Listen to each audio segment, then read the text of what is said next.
termasuk kehidupan orang percaya. Nah, di sini kita akan bersama-sama pada pagi hari ini. Petrus mengingatkan kepada setiap kita melalui firman yang kita baca tadi, bahwa kita harus dapat mengalahkan siasat iblis yang hendak menghancurkan kita. Itu yang diajarkan oleh Petrus pada pagi hari ini. Yang menjadi pertanyaan, bagaimana kita dapat mengalahkan siasat iblis yang hendak menghancurkan kita? Dari ayat-ayat yang kita baca tadi, minimal ada 4 hal yang dapat kita lakukan supaya kita bisa mengalahkan tipu muslihat atau siasat si iblis itu. Yang pertama, ayat yang ke-8.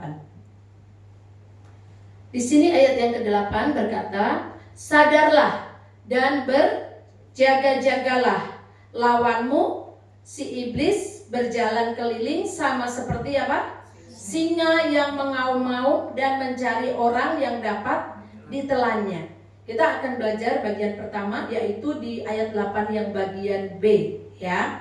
Di sini sebelum kita menghadapi musuh itu, yang pertama kita harus mengenali musuh kita, ya. Kita harus mengenali musuh kita. Di sini Bapak Ibu ada yang ikut suatu klub olahraga atau apa, ada nggak di sini? Oh, Bu Ana, klub senam ya Bu ya? Iya, ada lagi yang lain? Sepak bola mungkin, atau sekarang yang lagi ngetren padel ya, di mana-mana buka ya.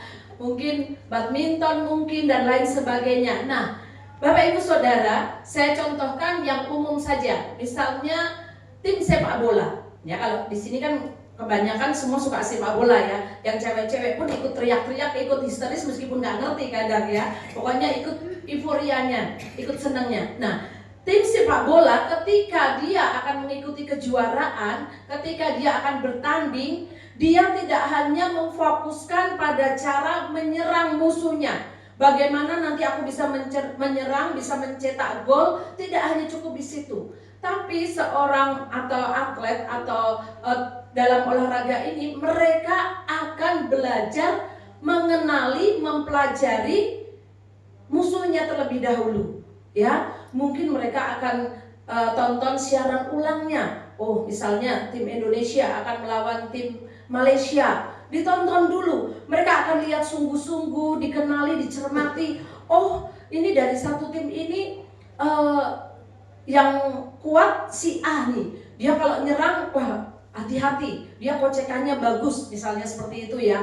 Terus, oh dia itu pakai cara penyerangannya seperti ini. Semua dipelajari begitu rupa, sampai akhirnya apa? Ketika bertanding, mereka tidak hanya asal menyerang, tapi mereka sudah tahu kelemahan-kelemahan apa yang ada di tim musuh mereka. Ya, di musuh mereka itu yang dalam satu tim.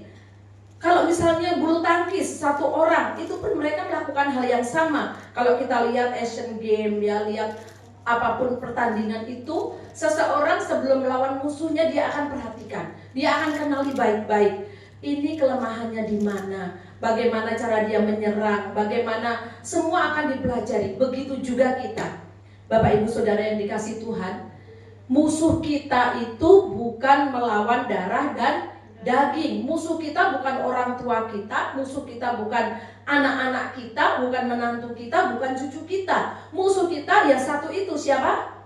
Iblis. Bagaimana kita mengenali siasat iblis? Yang pertama kita harus kenali dengan sungguh-sungguh, ya. Iblis itu tadi dikatakan, ya, iblis itu ia aktif, berbahaya, dan juga mencari celah. Karena apa? Di sini dikatakan ia berjalan keliling sama seperti singa yang mengaum-ngaum, ya, seperti singa yang mengaum-ngaum. Nah, di sini digambarkan bahwa iblis itu sangat berbahaya. Singa saja, kita ketemu singa takut gak? Takut, ya. Meskipun mungkin singanya ompong, kita nggak tahu, kita takut. Namanya singa, ya kan? Kita udah takut. Apalagi dikatakan ini singa yang aktif, ya. Singa yang berjalan keliling, mengaum-ngaum, mencari mangsa yang dapat ditelannya. Jadi ternyata musuh kita ini sangat berbahaya. Musuh kita ini sangat lihai. Karena dikatakan apa? Dia mencari celah, ya, mencari celah. Nih di mana ini ya? Dia celahnya di mana ini ya? Kita sudah berusaha sebaik mungkin, sedisiplin mungkin. Iblis paling pintar cari celah. Nah, di sini kita tahu bersama siasat iblis itu apa sih? Iblis itu sukanya menipu, betul? Menipu. Iblis itu menipu. Jadi iblis itu membuat dosa, ya, seakan-akan dosa itu biasa, ya. Dosa itu hal yang biasa. Pernah nggak Bapak Ibu Saudara nggak sadar kalau kita itu melakukan dosa, tapi kita nggak ngerasa kalau itu dosa? Pernah nggak?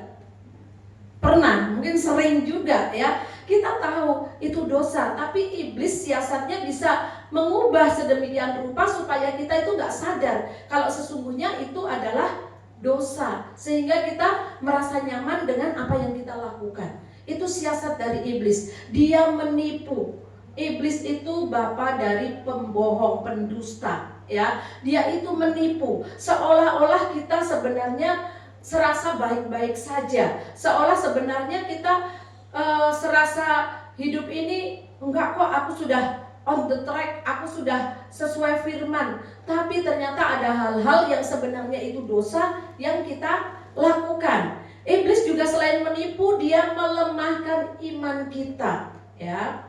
Melemahkan iman kita. Dia membuat kita ini ragu-ragu. Misalnya, Bapak Ibu Saudara sudah sakit sekian lama gak sembuh-sembuh. Padahal Tuhan sudah berjanji ketika kita menjaga diri dengan baik, menjaga kesehatan, minum obat secara teratur, kita olahraga, ya Tuhan akan menjaga kesehatan kita. Ketika kita sakit gak sembuh-sembuh, padahal kita sudah berharap terus kepada Tuhan. Inilah siasat si iblis ini. Kerjaannya apa? Dia bikin ragu-ragu. Kamu sakit sekian lama gak sembuh-sembuh, sudah doa-doa gak sembuh-sembuh, mana mungkin Tuhanmu bisa menyembuhkan. Itu siasat iblis. Ya, ketika kita sudah mulai bangkit, kita mulai sungguh-sungguh, dibuat ragu-ragu oleh iblis. Ya, iblis mulai membuat kita menjadi ciut, membuat kita menjadi cemas. Hal-hal yang sebenarnya sudah pasti Tuhan janjikan, tapi iblis bisa mengubah itu menjadi sebuah keraguan-raguan, bahkan menjadi sebuah ketakutan. Bener gak sih? Aku kok sampai sekarang belum punya misalnya pasangan, padahal usiaku mungkin sudah mulai bertambah. Padahal Tuhan bilang apa? Ketika kita mengandalkan Tuhan, Tuhan menyediakan tepat pada waktunya. Tapi bukan berarti ujuk-ujuk pasangan itu datang di depan kita, ya. Tentunya kita juga harus bergaul, kita harus membuka diri kepada orang lain, kita harus berteman dengan semua orang. Nah, itu juga membuat ketakutan dalam diri kita manusia. Bener gak ya? Janji Tuhan iya gak sih? Kita kalau minggu berkata, ku percaya kau Tuhan yang tak pernah gagal. Ketika keluar dari pintu gereja, kembali ke rutinitas masing-masing, menghadapi banyak hal, seringkali apa? Kita menjadi ragu-ragu lagi, kita menjadi takut lagi, kita menjadi cemas lagi. Itu kerjaannya iblis, itu siasatnya iblis. Dan juga iblis itu mengalihkan fokus kita kepada Tuhan, ya. Apapun yang mengalihkan fokus kita kepada Tuhan, itu siasat si iblis. Seperti mungkin tampaknya itu baik, seperti tampaknya itu dari Tuhan, tapi kalau itu mengalihkan fokus kita dari Tuhan, itulah siasat si iblis. Jangan sampai kita tertipu. Mungkin kita diberikan pekerjaan yang luar biasa, mungkin ada tambah job, tambah order, tambah segala rupa, tapi dengan pekerjaan yang begitu rupa itu membuat kita tidak berdoa, membuat kita jadi jauh dari Tuhan, bahkan minggu pun gak sempat ke gereja. Itu warning, itu hati-hati, ya. Itu mengalihkan fokus kita dari Tuhan. Itu siasat dari iblis. Kenali musuh kita, Bapak Ibu Saudara yang dikasihi Tuhan. Jangan sampai kita terlena. Aku dengan sekuat tenaga ini karena usahaku, ini karena kekuatanku. Tidak Bapak Ibu, semuanya karena Tuhan.